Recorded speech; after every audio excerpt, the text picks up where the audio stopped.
Hi students, chemistry with home classes में मैं कुमार आपका स्वागत करता हूँ। आज हम लेकर आए हैं आपका केमिस्ट्री का जो सेकंड चैप्टर था क्लास 12 का इलेक्ट्रोकेमिस्ट्री, उसी के बारे में हम फिर से डिस्कस करने वाले हैं, क्योंकि इसका एक लेक्चर हम कल दे चुके हैं आपको। आज हमारा सेकंड लेक्चर होगा केमिस्ट्री में। और मैंने कहा कि इस चैप्टर में हमने अभिक्रियाएँ क्या होती हैं और वैद्युत रसायन क्या होता है, इसके बारे में हमने बात कर ली है। आज के चैप्टर में हम ये देखने वाले हैं कि कौन कौन से इसके नियम हैं और कौन कौन सी चालकता हो सकती है, इनके बारे में आज हम पढ़ेंगे और साथ ही साथ ओम का नियम भी देखेंगे। तो कोशिश ही करना है आज हमें कि जो रिडक्शन और ऑक्सीडेशन है, इसकी अभिक्रिया हमें समझ में आ जानी चाहिए। इसके लिए मैंने कल आपको बताया था रिडॉक्स अभिक्रियाएं, और रिडॉक्स अभिक्रियाओं में क्या होता है, रिडक्शन और ऑक्सीडेशन होता है, ऑक्सीडेशन होता है और रिडक्शन होता है। तो रिडक्शन के लिए मैंने क्या बताया था, इसके लिए मैंने एक शॉर्ट ट्रिक दे रखी थी आपको, ऑक्सीडेशन के लिए भी ट्रिक दे रखी थी। ऑक्सीडेशन मैंने कहा था अगर ऑक्सीजन किसी एटम में जुड़ रही है, मैंने कहा एक प्लस जुड़ने को बता रहा है, अगर यही निकले तो माइनस लिखेंगे हम। तो अगर ये ऑक्सीजन जुड़े तो ऑक्सीडेशन हो रहा है, और अगर निकले तो रिडक्शन हो रहा है, ये आपको ध्यान रखना होता है। अगर यहीं पर हम बात करें ऑक्सीडेशन का ऑक्सीजन का जुड़ना ऑक्सीकरण और ऑक्सीजन का निकलना रिडक्शन, यहीं पर अगर हम बात करें दूसरा क्या हो जाता है, अगर हाइड्रोजन निकले या फिर इलेक्ट्रॉन निकले, अगर हाइड्रोजन मैंने कहा ऑक्सीजन का जुड़ना और हाइड्रोजन या इलेक्ट्रॉन का निकलना, तीन संकल्पनाएं आपके सामने हैं। तो अगर इसी में बात करें हम, हाइड्रोजन का जुड़ना क्या होगा तो रिडक्शन हो जाएगा, और इलेक्ट्रॉन का जुड़ना अगर हम बात करें तो क्या हो जाएगा, तो अपचयन हो जाएगा। ये भी ध्यान रखना है आपको। तो मेनली यहाँ पर इलेक्ट्रॉन की संकल्पना ली जाती है, ऑक्सीकरण और अपचयन की संकल्पनाओं में ये सबसे ज्यादा इंपॉर्टेंट बैठ जाती है। ऑक्सीकरण समझ में आना चाहिए आपको, ऑक्सीकरण और अपचयन दोनों समझ में आने चाहिए, तभी आप इसकी अभिक्रिया दे सकते हैं। और रिडॉक्स अभिक्रिया क्या होती है उसमें आप अच्छे से समझ सकते हैं।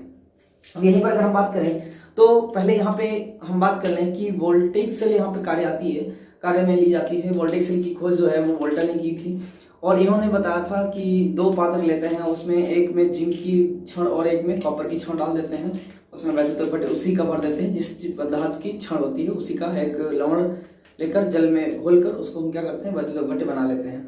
क्योंकि वैद्युत अपघट्य क्या होता है यहाँ पे आपको जानना बहुत जरूरी हो जाता है। अगर आप सेल का निर्माण कर रहे हैं तो वैद्युत अपघट्य क्या होते हैं इसको जानना बेहद जरूरी होता है। तो कल मैंने यहाँ की ये बात की थी कि ऑक्सीडेशन और रिडक्शन क्या होता है, मैंने ऑक्सीडेशन पर और रिडक्शन पर बात की थी। अब हमने इसके कुछ एग्जाम्पल भी देख लिए थे, लेकिन आज हम बेसिक रूप से जानना चाहेंगे कि ये जो सेल होती है, वैद्युत अपघटन सेल या सेल जो होती हैं, इनमें क्या होता है और ये कैसे फॉर्म की जाती हैं। तो एक हम बात करते हैं गैल्वेनिक सेल। क्या है गैल्वेनिक सेल? तो गैल्वेनिक सेल क्या होती है, मैंने बताया एक अगर जिंक का एक हम पात्र लेते हैं इधर और एक पात्र ले रहे हैं इधर। अब इन पात्रों में हम क्या करते हैं, एक जिंक की छड़ यहाँ पर डाल देते हैं और यहाँ पर डाल देते हैं, इस तरफ हम यहाँ पर डाल देंगे क्या, एक कॉपर की छड़। अब ये जो जिंक की छड़ है वो ZnSO4 के विलयन में डूबी होती है, और यहाँ पर क्या है, ये कॉपर है जो कि कॉपर सल्फेट के विलयन में डूबी होती है। ये विलयन जो होता है कॉपर सल्फेट मैंने कहा और जिंक सल्फेट, इन दोनों, क्योंकि वैद्युत अपघट्य क्या होते हैं ये भी जानना आपके लिए बेहद जरूरी हो जाता है। वैद्युत अपघट्य क्या होते हैं, वे अम्लीय, क्षारीय या लवणीय विलयन, या ऐसे कह सकते हैं अम्ल, क्षार व लवण के जलीय विलयन जो होते हैं वो जलीय विलयन में आयनित होकर अम्ल, क्षार, लवण आयनित हो जाते हैं, और उसके बाद आयनों में बदल कर क्या करते हैं, मुक्त आयन ले लेकर विद्युत का संचालन आसानी से कर सकते हैं। तो ये आपको जानना जरूरी हो जाता है। अब यहाँ पे हम बात करेंगे तो यहाँ पर एक साल्ट ब्रिज लगा देते हैं। ये क्या हो जाती है, ये एक इलेक्ट्रोड हो जाता है, अर्ध इलेक्ट्रोड, और एक ये अर्ध इलेक्ट्रोड, ये अर्ध इलेक्ट्रोड कहलाते हैं। क्या कहलाते हैं, अर्ध इलेक्ट्रोड, अर्ध इलेक्ट्रोड ये हो जाता है। और इसका नाम भी बताएंगे अभी क्या होता है, आप जानते हैं वैसे एनोड होता है, और ये एक अर्ध इलेक्ट्रोड हो जाता है। अब ये अर्ध इलेक्ट्रोड क्या होते हैं, मैंने कहा अगर किसी धातु की छड़ उसी के लवण के जलीय विलयन में अगर डुबो दी जाती है तो ये एक अर्ध सेल बन जाती है। और इसी तरह से मैंने दो अर्ध सेल बना ली है, एक को हमने क्या नाम दे दिया है, एक को नाम दे दिया है एनोड। अब ध्यान रखिएगा, एनोड, ये एनोड हो जाती है, और ये हो जाती है क्या, कैथोड। तो एनोड मैंने कहा एनोड जो होती है वो किसकी बनी हुई है, जिंक की है, जिंक की है, इसमें जिंक धातु की छड़ लगी हुई है, और इसमें सल्फेट विलयन किसका है, Zn का ही है, ZnSO4 भरा हुआ है। लेकिन यहाँ पर क्या है, ये कॉपर है और यहाँ पर क्या है, कॉपर सल्फेट है, CuSO4 भरा हुआ है। ये इलेक्ट्रोड एनोड हो जाता है और ये वाला इलेक्ट्रोड क्या होता है, कैथोड होता है। अब इनको हम जोड़ देते हैं किससे जोड़ देते हैं, तो इसको हम जोड़ देते हैं साल्ट ब्रिज से। और ये साल्ट ब्रिज जो होता है वो किसका बना होता है, ये KCl का बना जनरली आपको मिल सकता है। मैंने पोटेशियम क्लोराइड ले लिया है, इसके अलावा कुछ और भी हो सकते हैं, जैसे कि KOH हो सकता है, KOH हो सकता है यहाँ पर। अब यहाँ पे अगर हम बात करें तो इस सेल का नाम क्या होता है, गैल्वेनिक सेल हो जाता है। इसको किसने दिया था, गैल्वेनी और वोल्टा ने दिया था। किसने दिया था, तो गैल्वेनी और वोल्टा ने दिया था, इसलिए इसका नाम गैल्वेनिक सेल या इसी को वोल्टेज सेल भी कहते हैं, गैल्वेनिक सेल या फिर वोल्टेज सेल। इसमें एनोड पर क्या होता है, हमेशा एनोड को क्या करते हैं, हम बाईं तरफ लिखते हैं। ये हमारा क्या है, लेफ्ट साइड होता है, लेफ्ट, और ये वाला क्या होता है, राइट साइड होता है। तो लेफ्ट साइड में हमेशा एनोड को लिखते हैं और राइट साइड में हमेशा क्या करते हैं, कैथोड को लिखते हैं। ये आप इतना ध्यान रखना है। इसके अलावा अगर हम बात करें तो एनोड पर क्या होते हैं, जब इसमें जो जली विलयन भरे होते हैं, ये जब इसमें करंट फ्लो होती है तो यहाँ पर आपको पता है करंट फ्लो करेंगे तो यहाँ पर एनोड जो होंगे वो इसके चारों तरफ एकत्र हो जाएंगे। यहाँ पर क्या बनकर आते हैं, एनोड आते हैं, सॉरी एनायन आ जाते हैं, एनायन। एनायन का मतलब समझ रहे होंगे, ऐसे आयन जिन पर माइनस चार्ज होता है। जैसे कि हम बात करें, अगर हम NaCl ले रहे हैं, NaCl को अगर हम वैद्युत भर के इसमें डाल दें तो यहाँ पर Na जो होगा वो टूटेगा प्लस में, Cl जाएगा माइनस में, NaCl। अब Cl जो आएगा वो माइनस में एनोड पर इकट्ठा हो जाएगा और Na जो होता है वो क्या होगा, धातु एनोड सॉरी कैथोड की तरफ, अर्थात ये दाईं तरफ एकत्र हो जाएगा। तो ये आपको ध्यान रखना है कि माइनस वाला सिरा, ये क्योंकि आपको पता है एनोड जनरली जो होता है वो माइनस चार्ज का होता है, तो इस पर माइनस वाले ही आते हैं, एनायन आते हैं। क्या आते हैं, एनायन। एनायन पर हमेशा माइनस चार्ज होता है। कैथोड पर क्या होता है, कैथोड पर पॉजिटिव चार्ज होता है और इन पर क्या होगा, कैथोड पर कट आयन होते हैं, हमेशा क्या होते हैं, कट आयन होते हैं। कट आयन होंगे तो इसका क्या होगा, रिडक्शन होगा। अब एक चीज ध्यान रखिएगा, एनायन है तो एनायन से इलेक्ट्रॉन क्या होंगे, रिमूव हो जाएंगे। अब इलेक्ट्रॉन यहाँ से एनायन आया, इलेक्ट्रोड कौन सा है, एनोड है, एनोड पर क्या हुआ, एनायन है, एनायन में क्या होते हैं, इलेक्ट्रॉन होते हैं। अब एक्स्ट्रा इलेक्ट्रॉन जो होंगे ये रिमूव होंगे तो इलेक्ट्रॉन किधर फ्लो करेंगे, इलेक्ट्रॉन फ्लो करेंगे इधर की ओर। इलेक्ट्रॉन फ्लो इधर करते हैं, इलेक्ट्रॉन फ्लो कह सकते हैं। और अगर हम बात करें करंट किधर से किधर चलती है, तो करंट का फ्लो इधर होता है, करंट फ्लो इधर होता है, ये आपको ध्यान रखना होता है। एनोड से कैथोड की ओर इलेक्ट्रॉन फ्लो करते हैं, जबकि आपको पता है करंट हमेशा विद्युत धारा के विपरीत, इलेक्ट्रॉन के विपरीत फ्लो करती है। तो कैथोड से एनोड की ओर कौन आएगा, करंट आएगी, ये आपको ध्यान रखना होता है। मैंने कहा एनोड पर एनायन आते हैं, कैथोड पर कटायन आते हैं। और एनायन का क्या होता है, ऑक्सीडेशन होता है, ऑक्सीडेशन होता है, जबकि कटायन का क्या हो जाता है, इनका रिडक्शन हो जाता है। अब याद कैसे रखेंगे इन तीनों चीजों को, एक साथ कैसे याद रखेंगे, तो इनके बारे में हम आपको एक ट्रिक दे देते हैं। आपको पता है एनोड जो होता है वो किससे स्टार्ट हो रहा है, ए से शुरू हो रहा है, एनायन भी ए से शुरू हो रहा है, और ओ ये ऑक्सीडेशन भी ओ से शुरू हो रहा है, अर्थात इसमें सारे के सारे वॉवेल आ गए, वॉवेल आ गए। जबकि कैथोड को किससे लिखते हैं, सी से लिख रहे हैं, यहाँ पे देखिएगा, और कटायन को सी से लिख रहे हैं, और रिडक्शन को आर से लिख रहे हैं, अर्थात यहाँ पर कॉन्सोनेंट आ गए। तो आपको पता हो जाना चाहिए कैथोड पर क्या होगा और क्या होंगे एनोड पर। एनोड पर सारे वॉवेल वाले अल्फाबेट रखे जाएंगे, वर्ड रखे जाएंगे, और कैथोड पर सारे के सारे कौन से कॉन्सोनेंट वाले वर्ड रखे जाएंगे, ये आपको ध्यान रखना है। तो ये एनोड से एनायन और ऑक्सीडेशन, कैथोड से क्या होगा, कटायन आएंगे और रिडक्शन होगा, ये आपको ध्यान रखना है। अब यहाँ पर आपको और एक चीज ध्यान रखनी है, मैंने कहा इलेक्ट्रॉन का फ्लो आपको पता ही चल गया, लेकिन अब ये इलेक्ट्रॉन का फ्लो बताता है कि आपकी सेल कैसी होगी। सेल वैद्युत अपघटनीय सेल होगी या फिर वैद्युत रासायनिक सेल होगी, इलेक्ट्रोकेमिकल सेल होगी। तो आपको ध्यान रखना है, अगर इलेक्ट्रोकेमिकल सेल की जो एक्सटर्नल सोर्स होता है, जो एक्सटर्नल एनर्जी सोर्स होता है, EXT एक्सटर्नल सोर्स, अगर ये बड़ा है, ध्यान रखिएगा, अगर ये एक्सटर्नल सोर्स बड़ा हो जाता है किससे, 1.1 वोल्ट से, 1.1 वोल्ट एनर्जी से अगर ज्यादा हो जाता है, तो ये हमारी जो सेल बनेगी वो कौन सी सेल हो जाएगी, ये इलेक्ट्रोड सेल हो जाती है। क्या हो जाती है, वैद्युत अपघटनीय सेल, इलेक्ट्रोलिटिक सेल हो जाती है। क्या होती है, इलेक्ट्रोलिटिक सेल। अर्थात इसमें क्या होगा, इसमें एनोड जो होगा फिर वो निगेटिव हो जाएगा और कैथोड जो हो जाएगा वो पॉजिटिव हो जाएगा। तो इसका मतलब ये हो जाता है, इसका मतलब ये है कि जो कैथोड होता है, कैथोड पर भी कॉपर बनने लगेगा, स्टोर होने लगेगा, और जिंक इधर जो है वो टूट टूट कर निक्षेपित डिसॉल्व हो जाएगी, टूट जाएगी और घुल जाएगी। यहाँ पर स्टोर हो जाएगा, यहाँ पर ये डिसेपरेट हो जाता है, ध्यान रखिए। तो ये बात आपको समझ में आ गई होगी। मैंने क्या बताया, अगर एक्सटर्नल सोर्स 1.1 वोल्ट से ज्यादा है तो सेल कौन सी हो जाएगी, इलेक्ट्रोलिटिक सेल हो जाती है, अर्थात वैद्युत अग्रणी सेल हो जाती है। वैद्युत अग्रणी सेल में प्रोसेस उल्टा चलती है। कैथोड जो होता है, कैथोड वो पॉजिटिव ना होकर बल्कि कैसा हो जाता है, निगेटिव हो जाता है। क्यों? क्योंकि ये सोर्स जो है वो ज्यादा इलेक्ट्रिक एनर्जी से क्या होता है, जुड़ जाता है। ये आपको ध्यान रखना होता है। अर्थात इस वाले इलेक्ट्रोड पर कॉपर एकत्र होगी, यहाँ पर निक्षेपित हो जाएगी। जबकि अगर उसी की बात करें, जब इलेक्ट्रोलिटिक सेल होगी तो जिंक जो होगी वो क्या हो जाएगी, इसमें इसका ऑक्सीकरण होकर ये टूट जाएगी, नष्ट हो जाएगी। आपको ध्यान रखना होता है। तो आपको ध्यान रखना होता है।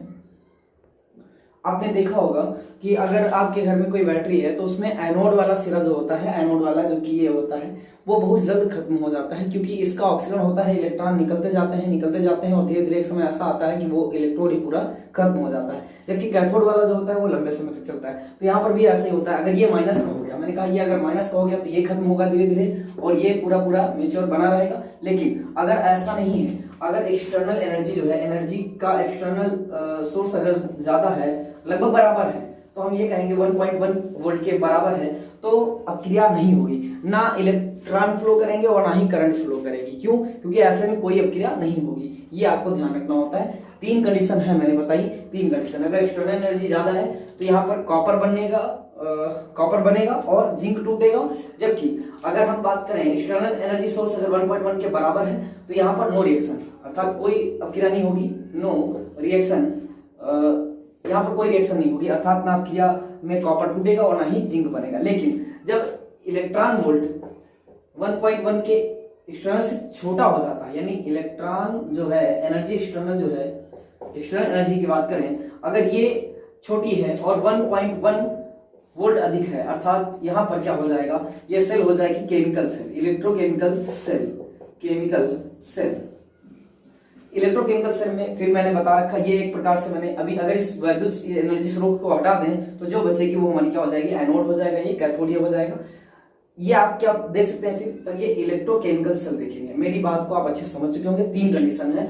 अगर एक्सटर्नल एनर्जी सोर्स ज्यादा है 1.1 से तो वैद्युत अपघटनी सेल होगी। अगर बराबर है तो इसमें कोई अपक्रिया नहीं होगी, ये एक सिस्टम शिफ्ट मात्र रहेगा, इसमें कोई अपक्रिया नहीं होगी। लेकिन अगर एक्सटर्नल सोर्स 1.1 से छोटा है, 1.1 से क्या है, एक्सटर्नल सोर्स अगर छोटा है तो छोटा होने पर ये एक केमिकल सेल, इलेक्ट्रोकेमिकल सेल का कार्य करेगी, जिसमें क्या होगा, ये जिंक टूटेगा और कॉपर बनेगा। ये आपको ध्यान रखना होता है। दोनों प्रोसेस याद रखनी है। इसमें क्या होगा, इसमें कॉपर टूटेगा और जिंक बनेगा, इसमें कोई रिएक्शन नहीं होगी। और जबकि इस वाले में जिंक क्या होगा, जिंक टूटेगा और कॉपर बनेगी। ये ध्यान रखना होता है। इस सेल को किसने दिया, मैंने कहा वोल्टा ने और गैल्वेनी ने दिया था, इसलिए इस सेल का नाम क्या हो जाता है, वोल्टेक सेल या फिर गैल्वेनी सेल। तो ये 3 कंडीशन आपको याद रखनी होती है। इसके बाद फिर हम बात करते हैं थोड़ा सा इलेक्ट्रोलाइट पर। और इलेक्ट्रोलाइट के बारे में अगर हम बात करें, वैद्युत अपघट्य जिसको हम कहते हैं, क्या होते हैं इलेक्ट्रोलाइट, उसके बारे में देखते हैं। तो इसको बना लीजिएगा, फिगर आप ड्रा कर लीजिए ताकि आपको अच्छे से समझ में आ जाए। ये मैंने यहाँ पे दोनों सेलें बताई हैं, दोनों समझाई हैं। अगर आपने एनर्जी सोर्स जोड़ रखा है तब और नहीं जोड़ रखा है तब, 2 सेल, ये एक प्रकार की गैल्वेनी सेल है। लेकिन अगर इसको किसी बैटरी से जोड़ देते हैं, आप बैटरी से अगर जोड़ दे रहे हैं तो ये क्या बन जाएगी, तब ये वैद्युत अपघटनी सेल अब बन गई। अब बन गई वैद्युत अपघटनी सेल। अगर इस सोर्स को फिर से हटा दें तो ये क्या हो जाएगी, ये फिर हो जाएगी वैद्युत इलेक्ट्रोकेमिकल सीरीज, इलेक्ट्रोकेमिकल सेल। अब क्योंकि इसमें मैंने बता रखा है, इसमें एनोड जो होता है वो क्या होता है, माइनस का होता है और कैथोड प्लस का होता है। लेकिन जब सोर्स जोड़ देंगे तो सोर्स में जो इधर एनोड होगा, ये एनोड वाला सिरा माइनस वाला, ये प्लस सिरे से जुड़ता है, और जो ये कैथोड वाला होता है ये वाला माइनस से जुड़ता है। तो इस सोर्स से जुड़, इस इंड से जुड़े होने के कारण ये वाला सिंबल क्या हो जाता है, ये माइनस में कन्वर्ट हो जाता है, ये आपको ध्यान रखना है। और ये वाला प्लस वाला सिरा क्या हो जाता है, अगर आपने कोई एनर्जी सोर्स जोड़ा है तो ये माइनस वाला किस में बदल जाएगा, ये प्लस में बदल जाएगा। इसीलिए अंतर पूछा जाता है कि वैद्युत रासायनिक सेल और वैद्युत अपघटनी सेल में क्या अंतर होते हैं। तो आपको हम फिर से बता दें, वैद्युत अपघटनी सेल और रासायनिक सेल में इतना ही अंतर है कि वैद्युत अपघटनी सेल जो होती है वो एनर्जी सोर्स के द्वारा चलती है, जबकि जो वैद्युत रासायनिक सेल होती है वो एनर्जी सोर्स एनर्जी देती है, ये ध्यान रखिएगा। दूसरी बात, अगर हम बात करें तीसरा पॉइंट, तो इसमें जो वैद्युत अपघटनी सेल होती है उसका एनोड कैसा हो जाता है, प्लस सिरे से जुड़े होने के कारण प्लस हो जाता है। और तीसरा पॉइंट हो जाता है, अगर इसका कैथोड की बात करें तो कैथोड प्लस का होता है, लेकिन माइनस सिरे से जुड़े होने के कारण ये कैसा हो जाता है, माइनस हो जाता है। अब इसी के आधार पर अगर हम बात करें कि वैद्युत रासायनिक सेल क्या है, तो वैद्युत रासायनिक सेल किसी बाह्य स्रोत से नहीं चलती है, इस पर एनोड पर माइनस होता है और कैथोड पर प्लस होता है, ये आपको ध्यान रखना होता है। ये दो चीजें माइन्यूट क्वांटिटी में आपको डिफरेंशिएशन याद रखने होते हैं। अब आगे बढ़ते हैं, अगर अंतर नहीं समझ में आया तो अभी हम आपको अंतर बताएंगे, उसमें आप परेशान न होइएगा, कोई कंफ्यूजन नहीं पालिएगा। बस इतना याद रखिए कि एनोड पर क्या होता है और कैथोड पर क्या होता है। एनोड पर ऑक्सीडेशन, इसकी ट्रिक हम एक बार और आपको दे दे रहे हैं। अगर ये टॉपिक आपका एकदम क्लियर हो जाता है तो कोई समस्या नहीं होगी। मैंने कहा एनोड है और कैथोड है। एनोड किधर लिखा जाएगा हमेशा, मैंने कहा एनोड जो होगा वो हमेशा लेफ्ट साइड में होगा, लेफ्ट, और कैथोड किधर होगा, राइट साइड में होगा। एनोड पर क्या आएंगे, एन आयन आएंगे, एन आयन आएंगे, और कैथोड पर क्या आएंगे, कट आयन आएंगे। एनोड पर क्या होगा, ऑक्सीडेशन होगा, और कैथोड पर क्या होगा, हमेशा रिडक्शन होगा।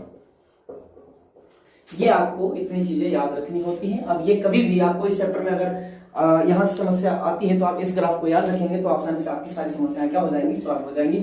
और ये दोनों अर्धसेल होते हैं। दोनों अर्धसेल जब किसी सारणी से जुड़ते हैं तो क्या करते हैं, तो ये एक सेल का निर्माण करते हैं। जो सेल क्या होती है, पूर्ण सेल बन जाती है। दो अर्ध सेलों से मिलकर बनी होती है, एक कैथोड एक एनोड, इसको पूर्ण सेल कहते हैं। तो ये आपको ध्यान रखना होता है। और सेलों के नाम अगर पूछे जाए तो क्या होते हैं, एनोड और कैथोड होते हैं। एनोड आपने देखा था, अभी आपने जिंक ली थी और उसको किस में डुबाया था, Zn++ में डुबाया था, और इसको सेत से जोड़ा था, एक लवण सेत के द्वारा जोड़ा था, तो उसको मैंने ये डबल लाइन के द्वारा दिखाया है।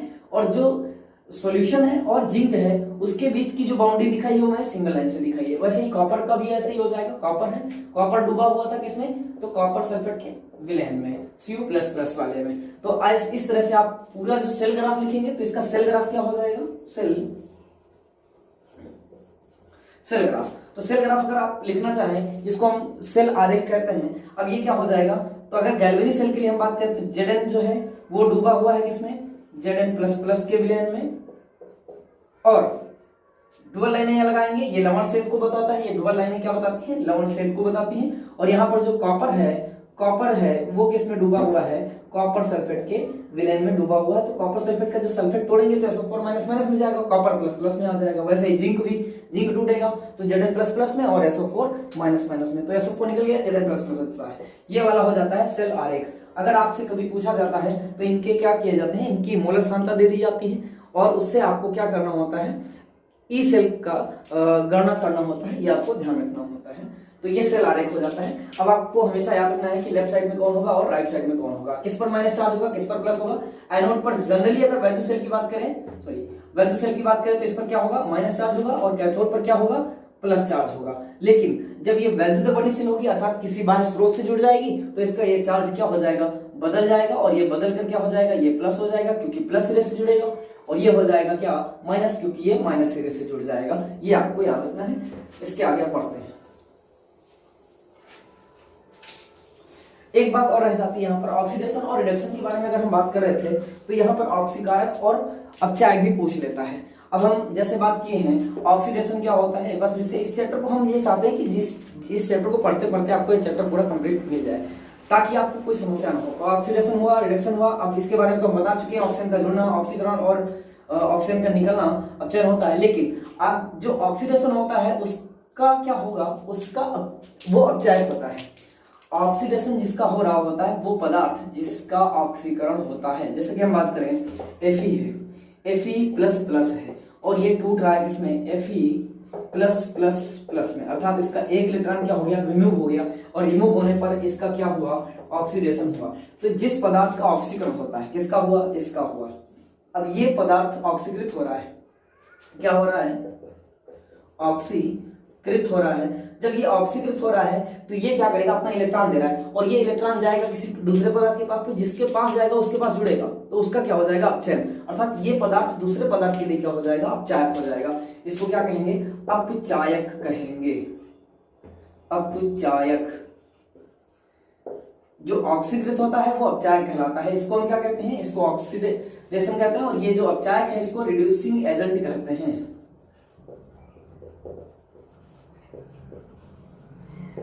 Reducing agent. लेकिन अगर यहाँ पर इसको बात करें, दूसरी एक और क्रिया हम यहाँ पर ले रहे हैं, इसकी जगह पर हम ले रखते हैं। जैसे यहाँ पर हम इसी को पलट दें, Fe है 3+ है, और एक इलेक्ट्रॉन ऐड कर दिया, ये वाला इलेक्ट्रॉन माना कि इसके साथ जुड़ गया, एक इलेक्ट्रॉन जुड़ गया, और जुड़ने पर क्या होता है, इलेक्ट्रॉन जब जुड़ता है तो क्या होता है, अपचयन होता है, Fe++ बन गया। ये क्या हो गया, ये पदार्थ क्या हो रहा है, इसमें इलेक्ट्रॉन जुड़ा है तो क्या होगा, अपचयन होगा। अपचयन होगा अगर, तो ये अपचयन हो रहा है। अब इसका इलेक्ट्रॉन ये जुड़ा है, अब किसी से तो आया होगा, तो ये जिससे इलेक्ट्रॉन ले रहा है उसका क्या हो रहा होगा, तो ये खुद का तो अपचयन कर रहा है, लेकिन दूसरे का क्या कर रहा है, उससे इलेक्ट्रॉन खींच रहा है, उसका ऑक्सीकरण हो गया। ऑक्सीकरण हो गया तो ये जो है उसके लिए, जिसका ऑक्सीकरण हुआ उसके लिए क्या है, तो ये ऑक्सीकारक है। क्या है, ऑक्सीकारक का कार्य करता है। खुद तो अपचयित हो रहा है, लेकिन दूसरे का क्या कर रहा है, दूसरे का ऑक्सीकरण कर रहा है। अब इसको कहते हैं क्या, ऑक्सीडाइजिंग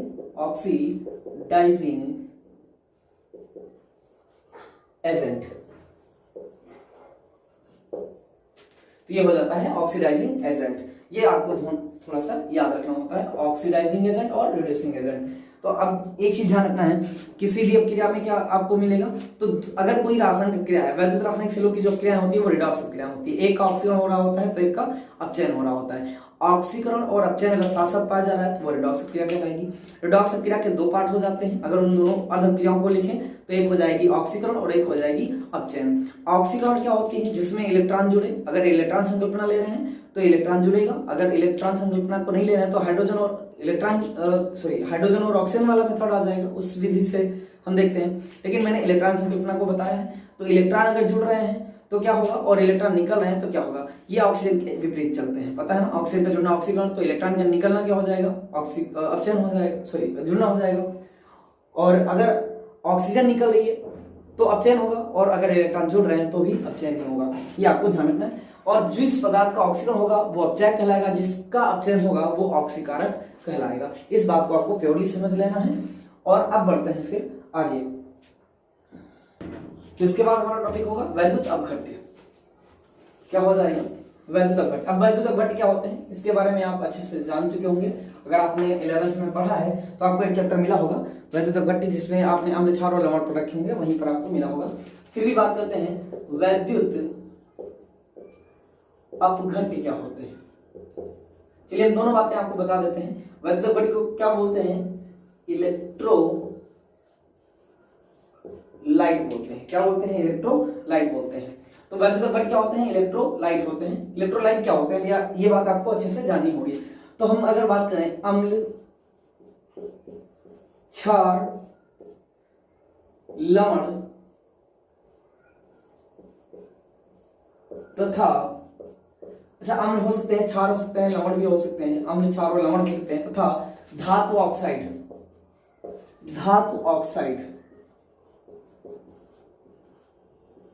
अब पहले इतनी बातें समझिए, अम्ल ले लिया, क्षार ले लिया, या फिर लवण ले लिया, या इसके अलावा आप धातु का कोई ऑक्साइड ले लिया, जैसे Na2O, MgO, CaO। तो ये जो ऑक्साइड होते हैं ये भी एक प्रकार से वैद्युत अपघट्य बनाते हैं। लेकिन कैसे, अब अम्ल क्षार और लवण के जो या धात्विक ऑक्साइड के जो जलीय विलयन होते हैं, अब इनको क्या करेंगे, इनको एक्वस सॉल्यूशन में यानी जल के साथ इनको घोल देते हैं, एक्वस बना देते हैं इनको।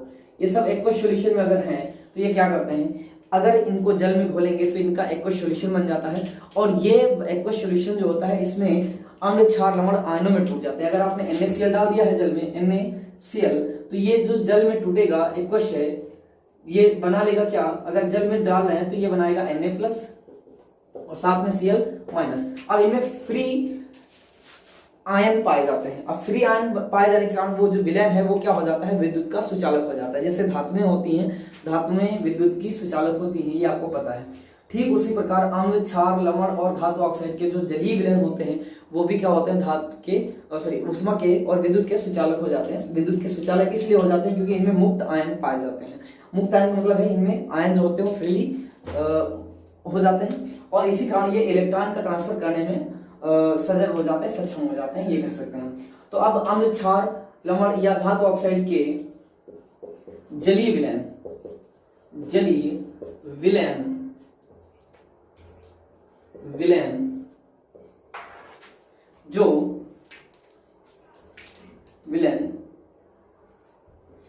जो जल में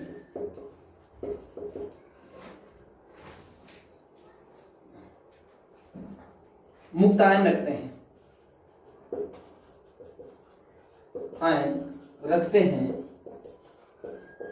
क्या कहलाएंगे, वैद्युत अपघट्य कहलाते हैं। वैद्युत अपघट्य कहलाते हैं। अब ये बात आप अच्छे से समझ लीजिएगा कि अम्ल, क्षार, लवण या धातु ऑक्साइड के जलीय विलयन, अगर इनको जलीय विलयन में घोला गया है तो जलीय आयन में जो इनके आयन होंगे वो कैसे हो जाएंगे, मुक्त आयन बना लेंगे। और मुक्त आयन जो होंगे वो विद्युत के क्या होते हैं, विद्युत के सुचालक होते हैं। मुक्त आयन के कारण ये विलयन क्या होते हैं, विलयन पूर्णतया विद्युत के सुचालक होते हैं, ये आपको ध्यान रखना है। तो ये जो विलयन बन जाते हैं अम्ल, क्षार और लवण के या फिर धात्विक ऑक्साइड के, तो ये क्या कर सकते हैं, ये विद्युत का संचालन कर सकते हैं क्योंकि इनमें मुक्तायन बन जाते हैं और ये विद्युत के सुचालक हो जाते हैं। ऐसे वैद्युत अपघट्य, ऐसे पदार्थ के जलीय विलयन, तो इन पदार्थों के जो जलीय विलयन होंगे वो क्या कहलाते हैं, वैद्युत अपघट्य कहलाते हैं। ये आपको बता चुके हैं। जैसे अब बात करें हम NaCl, KCl, NaOH, KOH, MgCl2, Na2O, ZnO, CaO, इस तरह के जितने भी ये पदार्थ हैं इनके जो जलीय विलयन होंगे ये सब क्या हो जाएंगे, विद्युत के सुचालक हो जाते हैं। बात आती है वैद्युत अनअपघट्य की। तो अनअपघट्य क्या होते हैं, अगर हम बात करें वैद्युत अनअपघट्य यानी नॉन इलेक्ट्रोलाइट क्या होते हैं उनके बारे में भी बात करते हैं। नॉन इलेक्ट्रोलाइट वैद्युत अनअपघट्य,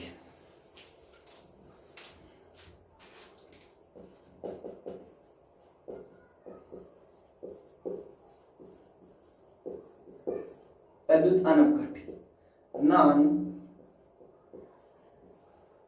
इलेक्ट्रोलाइट। तो ऐसे पदार्थ जो जलीय विलयन में आयनित नहीं होते हैं और अगर हो भी गए, अगर कुछ मात्रा में आयनित हो भी गए लेकिन ऊष्मा का संचालन नहीं कर पाते क्योंकि उनमें मुक्त आयन की संख्या क्या होती है, कम होने के कारण वो विद्युत का संचालन नहीं कर पाते। तो ऐसे वैद्युत अपघट्य क्या कहलाते हैं, ऐसे पदार्थ क्या कहलाते हैं, ऐसे पदार्थों के जलीय विलयन क्या कहलाते हैं, वैद्युत अनअपघट्य कहलाते हैं। हम सीधे कह सकते हैं वे पदार्थ जिनके जलीय विलयन,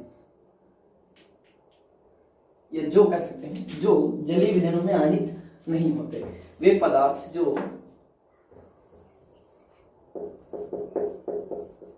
जलीय विलयन में आयनित नहीं होते,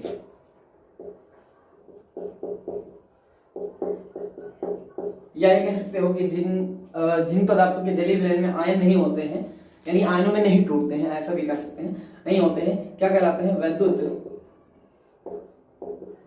अनअपघट्य कहलाते हैं।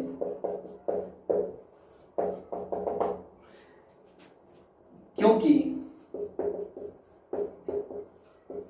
इनमें मुक्त आयन उपस्थित नहीं होते। ये आपको ध्यान रखना हो क्योंकि इनमें वैद्युत अपघट्य के साथ वैद्युत अपघट्य के समान इनमें आयन नहीं होते हैं। जैसे बात करें ग्लूकोज,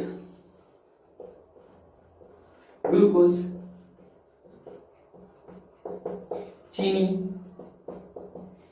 यूरिया, और साथ ही साथ बात करें अगर तो क्लोरोफॉर्म,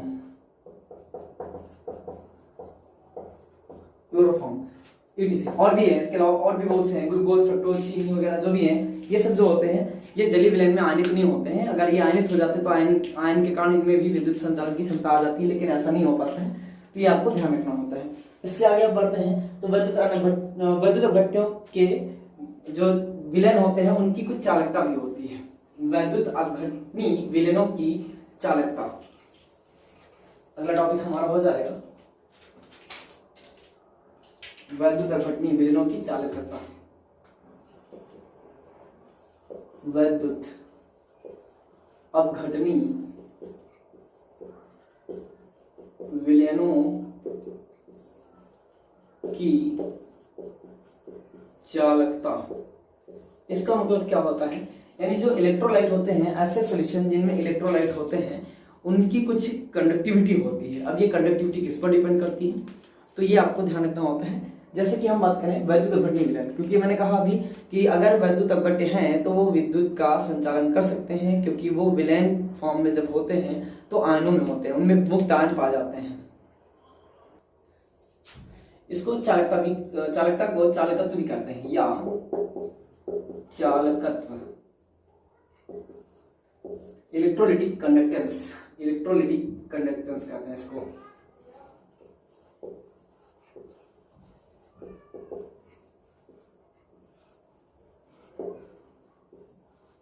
तो इलेक्ट्रोलिटिक कंडक्टेंस क्या होती है, आपको ये पता होगा कि किसी भी विद्युत चालक के द्वारा अगर विद्युत का प्रवाह आसानी से हो पा रहा है, या उसकी सहजता यानी विद्युत धारा की प्रवाह की सहजता को ही क्या कहा जाता है, विद्युत की चालकता कहा जाता है।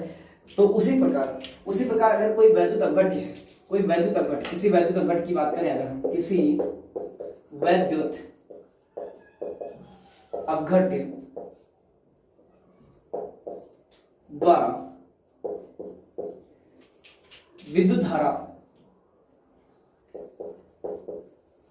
विद्युत धारा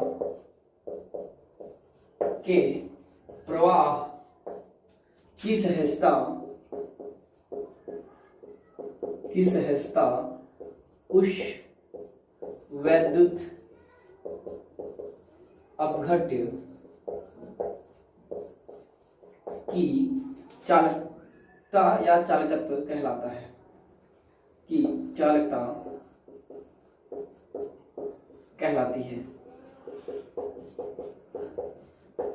या फिर कह सकते हैं कि उस वैद्युत अपघट्य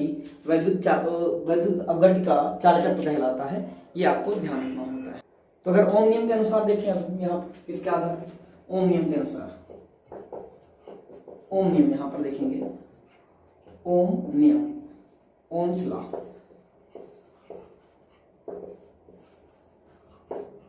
ओम लॉ क्या कहता है, तो आपको पता है इसमें कहा जाता है किसी वैद्युत अपघट्य, इस नियम के अनुसार किसी वैद्युत अपघट्य में इस नियम के अनुसार, मैंने कहा आप इतना वर्ड लिख लीजिए, किसी वैद्युत अपघट्य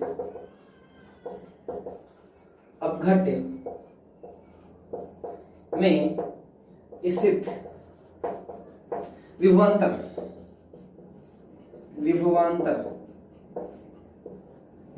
आपको पता है पोटेंशियल डिफरेंस होता है। ये किसी वैद्युत अपघट्य में स्थित विभवांतर उसके या उसमें कह सकते हैं, उसमें प्रवाहित विद्युत धारा। अब यहां पे अगर हम बात करें, एक चीज छूट रही है, विभवांतर V हो जाता है, V, और विद्युत धारा I क्या होगी, एक दूसरे के समानुपाती। तो विद्युत धारा के समानुपाती होता है। तो ये आपको ध्यान रखना है। इस नियम के अनुसार हम बात करें, किसी वैद्युत अपघट्य में स्थित विभवांतर V, उसमें प्रवाहित विद्युत धारा I जो होती है के समानुपाती होती है। अर्थात अगर हम कहें तो इसको हम क्या लिख सकते हैं, V प्रोपोर्शनल हो जाएगा किसके, आई के। क्या हो जाएगा, V प्रोपोर्शनल हो जाएगा I के। इसको हम क्या लिख सकते हैं, V को अगर हटाएंगे यानी प्रोपोर्शनल हटाएंगे तो V बराबर, प्रोपोर्शनल हटाएंगे तो इसके लिए रेट कांस्टेंट लगाएंगे, प्रोपोर्शनल कांस्टेंट हो जाएगा, और इसको कहेंगे R, और इनटू क्या हो जाएगा I, तो ये हो जाएगा V बराबर IR। V क्या होता है, विभवांतर होता है, R क्या होता है, रेजिस्टेंस होता है, प्रतिरोध होता है, सॉरी सेल कांस्टेंट हो जाता है यहाँ पर, जिसको आप स्थिरांक कह सकते हैं, या इसको आप रेजिस्टेंस कह सकते हैं। क्या कह सकते हैं, रेजिस्टेंस यानी प्रतिरोध कहेंगे। तो और I क्या हो जाता है, विद्युत धारा की मात्रा हो जाती है, एम्पियर I हो जाता है। तो जहां हम बात करें, यहाँ लिखिएगा, जहां V क्या है, विभवांतर हो जाता है, वैद्युत घटिका विभवांतर, और R क्या हो जाता है, वैद्युत घटिका प्रतिरोध हो जाता है, स्थिरांक कह सकते हैं, स्थिरांक, या इसी को हम क्या कह सकते हैं, प्रतिरोध, और I क्या हो जाएगा, I हो जाएगी विद्युत धारा की मात्रा या विद्युत धारा एम्पियर में, विद्युत धारा की मात्रा, तो विद्युत धारा की मात्रा।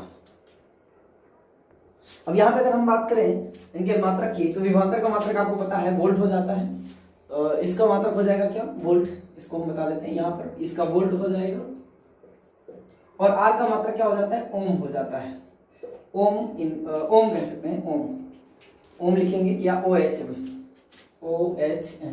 और यहाँ पर I क्या हो जाता है, ये एम्पियर में, एम्पियर, ये धारा, जो धारा की मात्रा होगी, इनका मात्रक क्या हो जाएगा, धारा होगी एम्पियर में, और प्रतिरोध को लिखेंगे ओम से, और विभवांतर जो होगा वो वोल्ट में होगा, ये ध्यान रखिएगा, V से लिखते हैं इसको। ये हो जाता है हमारा क्या, ओम का नियम। तो आई होप कि हमारी वीडियो आपको पसंद आई होगी। अगर आपको वीडियो पसंद आ रही है तो हमारे चैनल को सब्सक्राइब कर लीजिएगा, और वीडियो को लाइक, शेयर और कमेंट करते रहिएगा। Thank you, good bye. अगले लेक्चर में मिलते हैं और एक नए कंटेंट के साथ। Thank you.